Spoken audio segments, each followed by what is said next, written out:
అదేవిధంగా అధ్యక్ష మంత్రి గారికి తెలుసు, వారు స్వయంగా రైతు. పత్తి అధ్యక్ష, కంది పత్తి అయితే దాదాపు 45 లక్షల ఎకరాల్లో పండుతుంది అధ్యక్ష తెలంగాణలో. మరి పత్తి 8 నెలల పంట, 8 నెలల పంట తర్వాత రెండో పంటకు అవకాశం కూడా ఉండదు. అంటే ఇప్పుడు మంత్రి గారు చెప్పిన లెక్క ప్రకారం మరి పత్తి రైతుకు 45 లక్షల ఎకరాల్లో సాగు చేసే పత్తి రైతుకు ఒకటే పంటకి ఇస్తామన్నట్టుగా ఉన్నది. ఈ విషయంలో కూడా వారు మా సందేహం నివృత్తి చేయాలి. ఒకటే పంటకి ఇస్తారా, 2 పంటలకు ఇస్తారా? కంది కూడా సేమ్ అధ్యక్ష, మీ వికారాబాద్ జిల్లాలో కూడా కంది విస్తృతంగా పండిస్తారు, అది కూడా 7-8 నెలలు. అదే నన్ను చెప్పనండి మంత్రి గారితో విజ్ఞప్తి.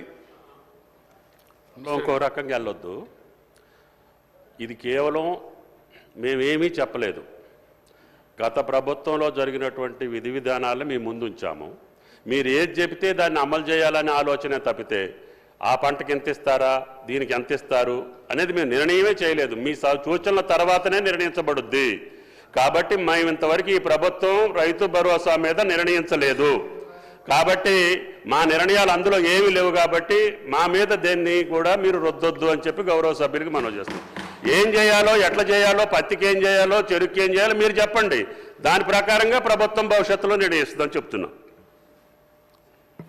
అధ్యక్ష, ఒకవేళ కోసే ప్రయత్నమే లేకపోతే, అటు రైతు బంధు పథకానికి కోతలు పెట్టే ఉద్దేశం లేకపోతే వారు పీఎం కిసాన్ గురించి చెప్పరు అధ్యక్ష. పీఎం కిసాన్ లెక్కలు నా దగ్గర ఉన్నాయి. పీఎం కిసానే ప్రామాణికంగా తీసుకుంటే అధ్యక్ష దాదాపు 25% మంది రైతులకే వస్తుంది తెలంగాణలో. ఇప్పుడు వస్తున్న రైతుల్లో 25% మందికి వర్తిస్తుంది. ఒకవేళ పీఎం కిసాన్ మార్గదర్శకమే మీకు మార్గదర్శకం అయితే, మంత్రి గారి స్టేట్మెంట్లోనే పీఎం కిసాన్ గురించి చెప్పినారు కాబట్టి పీఎం కిసాన్ అనేది చెప్పాము. ఇవ్వమంటే ఇస్తాం, ఇవ్వమంటారా, వద్దంటారా మీ ఇష్టం అంటున్నా.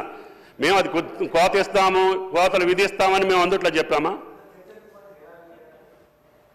మరి మాకు అర్థం కాదు ఏంటంటే యథాతథంగా ఉన్నదున్నట్టు ఇచ్చేందుకు చర్చ ఎందుకు సార్? మరి యథాతథంగా రైతు బంధు ఉన్నదున్నట్టు ఇస్తే, యథాతథంగా ఉన్నదున్నట్టు ఇస్తాం, మేము కోతలు పెట్టాము అనుకుంటే చర్చ ఎందుకు? ఇంకా యథాతథంగా ఇవ్వచ్చు, ప్రజాభిప్రాయం ప్రకారంగా, మీ అభిప్రాయం ప్రకారంగా విధి విధానాలు నిర్ణయించబడతాయి. మీరు యథావిధిగానే ఇవ్వమని చెప్తే చెప్పండి, మేము అభ్యంతరం చెప్పట్లేదు. అధ్యక్ష, ఇంకొక 2 అనుమానాలు మంత్రి గారి స్టేట్మెంట్ నుంచి ముందు అవి చెప్తాను అధ్యక్ష, తర్వాత నా సబ్జెక్టులోకి వస్తా అధ్యక్ష. అధ్యక్ష, వారు చెప్పారు పత్తి 8 నెలల పంట, కంది 8 నెలల పంట, మరి 1 పంటకి ఇస్తారా, 2 పంటలకు ఇస్తారా? మంత్రి గారు తమ సమాధానంలో ప్రభుత్వ విధానం ఏందో చెప్పాలి. ఆర్ఓఎఫ్ఆర్ అంటే అల్టిమేట్గా మరి చర్చ జరిగిన తర్వాత ప్రభుత్వం నిర్ణయం చెప్పాలి కదా, లేకపోతే ఎందుకు చర్చ?